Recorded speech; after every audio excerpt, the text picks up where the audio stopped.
Bagaimana mengatasi anak-anak yang kecanduan main game yang berdampak niat belajarnya menjadi menurun? Ini sebenarnya butuh jawaban yang panjang. Satu pertanyaan ini saya jawab selama 6 sesi. Jadi saya akan jawab pendek, tapi saya merekomendasi masuk ke YouTube, ketik game adiktif Jarod Wijanarko. Jadi kalau nyari di YouTube, ya, kalau Bapak Ibu yang ikut WA Group Keluarga Bahagia, ya terus kalau yang baru bergabung ya tentunya belum dapat ya. Kalau yang udah dari awal bergabung, saya pernah post ini 8 sesi itu, 6 sesi itu apa aja ya. Kalau grup yang baru, grup ke-13, kayaknya saya belum post ya, nanti saya akan post ini. Tapi Bapak Ibu bisa mencari sendiri sebenarnya, masuk ke YouTube, tema yang dicari diakhiri nama saya. Apakah oral seks boleh? Oral seks Jarod Wijanarko. Kalau pasangan selingkuh boleh bercerai? Selingkuh cerai Jarod Wijanarko. Anak kecanduan pornografi, pornografi Jarod Wijanarko. Masuk YouTube, ketik tema, diakhiri nama saya, pasti muncul. Termasuk ini, game adiktif Jarod Wijanarko, pasti nanti muncul. Ada 6 sesi. Nah, sekali lagi penjelasan buku. Buku ini judulnya Ayah Ibu Baik, tapi ada tulisan Parenting Era Digital. Buku ini sebenarnya adalah tesis waktu saya ngambil magister pendidikan, dan di dalamnya adalah pengaruh ya gadget pada 7 perilaku dan 4 kemampuan. Termasuk pengaruh gadget pada perilaku tidur, perilaku belajar, daya konsentrasi, itu di buku Ayah Ibu Baik. Ya, khusus membahas mengenai pengaruh gadget pada perilaku, pengaruh gadget pada kemampuan. Tapi yang menarik menurut saya, di buku inilah saya bersaksi bagaimana anak saya kelas 1 SD nggak naik kelas 2. Lalu saya pergi ke sekolah, minta syarat, dispensasi, anak saya ujiannya lisan. Nah, ketika ujiannya lisan, ketahuan anak saya pandai, bukan bodoh. Nah, kalau gitu naik kelas dong. Ya boleh Pak, tapi syaratnya harus les nulis ya. Anak saya kelas 2 SD masih les nulis. Kenapa? Karena malas nulis. Tulisannya kalau nggak 1 halaman 1 huruf, 1 baris kecil, 10 kalimat. Kayak tulisan dokter. Udah pokoknya nggak bisa dibaca aja deh. Coba gimana sebenarnya? 1 halaman 1 huruf. Jadi kalau nulis saya butuh 4 halaman, mampu nggak? Itu anak saya kelas 1 SD. Kenapa? Game adiktif. Jadi anak saya itu gara-gara game, sampai level apa sih anaknya Pak Jarod? Dipanggil nggak noleh, nggak ada kontak mata, nggak bisa nulis, tidurnya jam 2, jam 3 pagi, makanya bangun tidur jam 7 harus berangkat sekolah, nggak belum bangun. Jadi untuk dibangunkan itu dibawa ke kamar mandi, copotin bajunya, dimandiin, dikeramasin. Waktu dimandiin itu dipegangin, kalau nggak dipegangin roboh karena dia masih tidur waktu dimandiin. Jadi waktu selesai mandi taruh di kursi, kita ngambil baju, dia udah tidur lagi, lalu kita pakaiin baju, jemputan datang, kita masukkan mobil. Kita bilang sama sopirnya, nanti di sekolahan anak saya diturunin, kalau nggak bawa apa pulang gitu nanti. Karena di mobil dia tidur lagi. Sampai di mobil, di sekolah diturunkan, dia didorong, keluar mobil, sempoyongan, masuk ke kelas. Di kelas kadang ngantuk, kadang ngalamun, dan seterusnya. Dan itu gara-gara game adiktif. Gimana nanganinya? Nih, saya nangannya 6 tahun. Sekarang saya mau jawab 6 menit. Jadi nangani anak game adiktif itu, tapi gampangnya begini ya. Jadi saya jawab singkat. Selebihnya kalau betul-betul mau belajar ini ya. Kalau anaknya saya nggak tahu separah apa Bapak Ibu game adiktifnya, tapi jangan sampai betul-betul game adiktif yang melampaui narkoba ya. Narkoba itu otaknya hanya rusak 3 bagian. Kalau game itu 5 bagian, jadi lebih parah.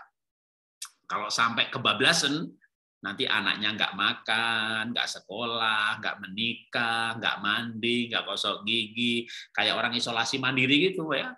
Mau makan, makanan ditaruh di kamarnya, kalau nggak dikasih makanan, dobrak-dobrak pintu, tapi nggak mau keluar kamar karena main game terus. Itu kalau anak game adiktif udah sampai parah. Saya pernah ketemu seorang ibu yang anaknya udah nggak mandi 6 bulan karena dia game adiktif. Padahal suaminya udah meninggal, jadi bapaknya udah nggak ada. Terus ibunya jaga toko, perempuan, angkat-angkat barang. Anaknya kayak gitu, kalau nggak dikasih makan ya nggak makan, di kamar terus. Sampai saya bilang, Bu, lebih enak piara binatang dong, Bu. Itu ibunya nggak marah, tak bilang begitu. Oh betul Pak, saya punya anjing Pak, saya bisa ajak jalan-jalan Pak. Nemeni saya jalan-jalan, Pak. Kalau ada di toko ada orang yang kayaknya jahat, dia menggonggong, jadi memberikan rasa aman. Itu anjing, Pak. Anak saya nggak bisa tak ajak jalan-jalan, Pak.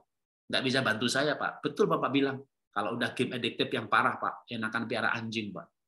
Waduh, itu pernyataan kalimat yang sangat keras untuk menggambarkan betapa parahnya akibat game adiktif. Nah, sekarang jawaban singkat saya adalah, ketika anak game adiktif, jangan buru-buru melarang gamenya. Karena kalau makin dilarang, anak nganggep bapak jahat, ibu jahat. Dan anak manusia itu nggak akan menerima nasihatnya penjahat, orang yang dianggap jahat. Maka bukan dilarang, nah kamu main game sehari 2 jam, tapi kalau Sabtu boleh 3 jam. Sabtu jam 10 ya, sampai jam 1. Atau kalau kamu bangunnya siangan, ya Sabtu itu habis makan siang jam 1, 4 jam boleh dah, sampai jam 5. Gitu. Kalau dulu anak saya jam 10 pagi. Gitu.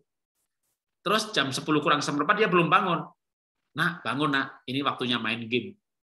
Jadi kita bukan hanya melarang, ya, tapi waktu jamnya main dia masih tidur, kita bangunin loh supaya dia main, supaya anak tahu, oh, aku bukannya nggak boleh main, tapi main itu ada waktunya. Lalu gamenya gunakan sebagai motivasi. Jadi saya bilang sama anak saya, Ben, kamu kan suka main game, kamu main gamenya lama banget, iya nih Pak, komputernya lemot. Kalau kamu punya nilainya dapat 5,5, komputernya ditambah. Targetnya kenapa 5,5? Nah, kemarin anak saya nilainya 2, 3, 4,0, 2,5. Dan anak saya itu imannya luar biasa. Punya ulangan nilainya 2,5, 3,0, wajahnya penuh damai sejahtera. Makan enak, tidur pules gitu ya. Itu nilainya 2,5, 3,0 gitu. Dia nggak ada khawatir soal masa depan, nggak ada. Dia imannya kuat, ya kan. Jadi kalau dimarahi itu, kamu anak apa laki-laki statusnya nilai 2,5, 3,0, kalau besar menjadi apa? Dengan senyum dia bilang mau jadi pendeta apa gitu. Jadi dia tenang banget dia nggak khawatir, dia nggak bikin PR, lalu sama gurunya dihukum maju ke depan gitu. Dia maju ke depan dengan tersenyum tanpa wajah berdosa karena dia tahu dosanya sudah diampuni sama Tuhan Yesus, mati masuk surga. Jadi dia wajahnya tuh tenang, kalem, nggak ada rasa bersalah. Sudah selesai boleh duduk, dia duduk lagi. Nulis kagak. Jadi saya nggak tahu dia punya PR apa nggak. Saya pikir nggak punya PR karena buku agendanya kosong. Ternyata dia nggak nulis PR-nya apa. Akhirnya gurunya ngasih akal. Kalau nggak nulis PR-nya apa, nggak nulis agenda, nggak boleh pulang. Ya dia nggak pulang. Dia duduk tanpa menyalin agenda di papan tulis itu, gurunya ngasih pakai besok PR-nya ini nih. Dia nggak tulis sama sekali. Nggak boleh pulang, ya nggak pulang. Duduk aja di situ. Dia nggak boleh kemana-mana sama gurunya. Kalau belum nulis nggak boleh kemana-mana. Ya dia kencing di situ. Dan kalau dia dimarahi, kenapa kencing di situ? Ya nggak boleh kemana-mana, wajahnya tanpa rasa bersalah. Nah, itulah kalau anak game adiktif. Ya, jadi saya tuh ngerasain bener kayak apa. Tetapi saya jadi bapak yang baik, makanya sekali lagi menangani anak game adiktif. Kenapa judulnya ayah baik, ibu baik? Karena kalau bapak jadi bapak jahat di mata si anak, loh bapak merasa baik, pasti ibu merasa baik. Saya pengen anak saya itu berhenti game, kan baik. Tapi di mata anak baik apa enggak? Makanya menangani anak game adiktif, ayah ibu baik. Salah satu kebaikannya, anak dikasih jam main. Dia tidur, jamnya main. Kita bangunkan, Ben, jamnya main, Ben. Akhirnya dia tahu, oh papa itu baik, ya bukannya melarang game. Tapi game itu ada waktunya. Ben, nilaimu kan 4,0. Kalau kamu 5,5, Ben, kamu komputernya di-upgrade. Kalau anaknya nilainya 4,5, 3,0, targetnya 5,5. Ya, jangan begini, Ben. Kalau kamu ranking 1 kayak Kak Nia, gitu kayak kakak, karena kakaknya ranking 1. Nggak boleh target itu bandingin sama kakaknya. Nggak boleh dibanding-bandingin. Kalau anak itu 4,0, 3,0, ya targetnya 5,0 aja supaya dia bahwa itu bisa dicapai. Ya, jadi target yang namanya target yang achievable. Ya, target ini bisa dinaikkan terus. Ya, Ben, kalau kamu masuk ke sekolahmu kamu 15 besar, nanti kamu kan katanya mau ganti apa gitu ya, ganti memori. Ganti, bisa nggak 15 besar? Bisa, Pak. Wah, dia yakin karena komputernya mau di-upgrade, suruh 15 besar bisa. Kenapa yakin dia bisa 15 besar? Karena satu kelas cuma 17 anak. Jadi kan kemarin dia nomor 17, lalu dikasih target 15 besar gitu. Jadi dia yakin bisa, itu namanya target yang achievable. Jadi begitu dia masuk 15 besar, kan itu kan istilah bagus ya, daripada nomor 3 dari bawah. Jadi dia 15 besar. Wah, jadi waktu mertua saya datang, opa, Bena 15 besar, opa. Wah, mertua saya bangga, cucunya 15 besar. Iyalah, mertua saya kan di Cirebon satu kelas 40 orang. Nggak tahu di Jakarta 17 orang. Jadi kita tuh kasih sebutan anak yang ya supaya anak seneng aja, dia pikir bapaknya baik kan gitu kan. Nah, kata gitu nanti kita bisa lama-lama menangani anak itu bisa dikendalikan. Tapi jangan berpikir cepat ya. Paling enggak itu kalau dulu karena anak saya cukup parah, saya sama istri salah satu di rumah. Maka kami sempat 2 tahun. Itu namanya pendampingan mutlak. Ya, pendampingan mutlak itu istri saya nggak doa pengerja, nggak doa malam, nggak doa pagi, nggak ikut PBI. Pokoknya semua kegiatan gereja hanya minggu aja udah. Senin sampai Sabtu nggak injak gereja dulu selama anak bermasalah. Jadi dulu saya sempat yang namanya tahun baru, Natal, Paskah, libur sekolah, nggak pelayanan. Ya, waktu libur ya pergi sama anak-anak liburan. Atau kalau pelayanan pergi sekeluarga. Itu 2 tahun. Karena anak butuh orang tuanya. Anak nggak butuh psikolog, nggak butuh konseling, nggak butuh terapi, nggak butuh yang lain-lain. Ya, anak butuh orang tuanya. Nah, ini ada masa waktu yang tak tergantikan. Ketika anak, kenapa game adiktif? Karena game itu menarik. Maka menarik itu harus dilawan dengan menarik yang lain. Jadi asik itu harus dilawan dengan asik yang lain. Bahwa papanya asik, mamanya asik. Maka butuh pendampingan. Kalau levelnya cukup parah, ya. Apalagi kalau sampai anaknya kebutuhan khusus, autis segala macam. Kalau kenal Ibu Debbie Sianturi, ya 2 anak autis, yang satu cukup parah. Waktu itu saya tantang pendampingan 100%, ibu atau bapak yang mundur dari pekerjaan. Ibunya bilang begini, gaji saya ini 3 kali suami. Suaminya padahal Direktur Citibank Indonesia. Jadi suaminya bukan ecek-ecek, maka istrinya 3 kali lipat. Tunggu. Suaminya Direktur Citibank Indonesia. Istrinya gajinya 3 kali lipat, anaknya autis. Waktu itu untung anaknya baru 5 tahun. Dan saya sangat mengapresiasi keputusan Ibu Debbie untuk keluar dari pekerjaan. Ya, demi menangani anak kebutuhan khusus. Dan kemarin saya ketemu, anaknya udah sarjana, udah kerja di asuransi, sebelumnya di perbankan, namanya Yosua, sembuh pulih 100%, padahal sebelumnya autis luar biasa. Dan ibunya berkata, Pak Jarod, terima kasih, dulu saya ditantang untuk meninggalkan pekerjaan.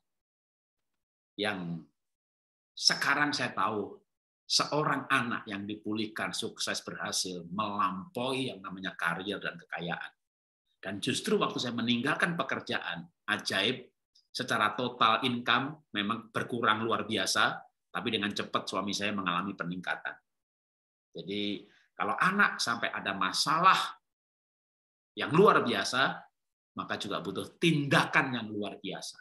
Ya, kalau misalnya ibunya dua-duanya kerja, ya anaknya main game terus lah, nggak ada yang ngawasin, gitu ya. Maka misalnya tergantung bapaknya atau ibunya yang mau tinggalkan pekerjaan.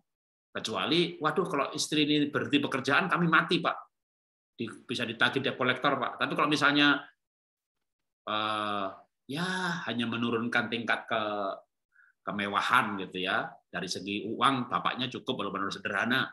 Kalau saya demi anak tinggalkan pekerjaan, paling enggak 3 tahun 4 tahun. Nanti terintis lagi pekerjaan dari awal nggak susah kok. Ya, kalau sampai levelnya parah ya, saya nggak tahu Bapak Ibu level parah apa. Oke, saya lanjutkan ke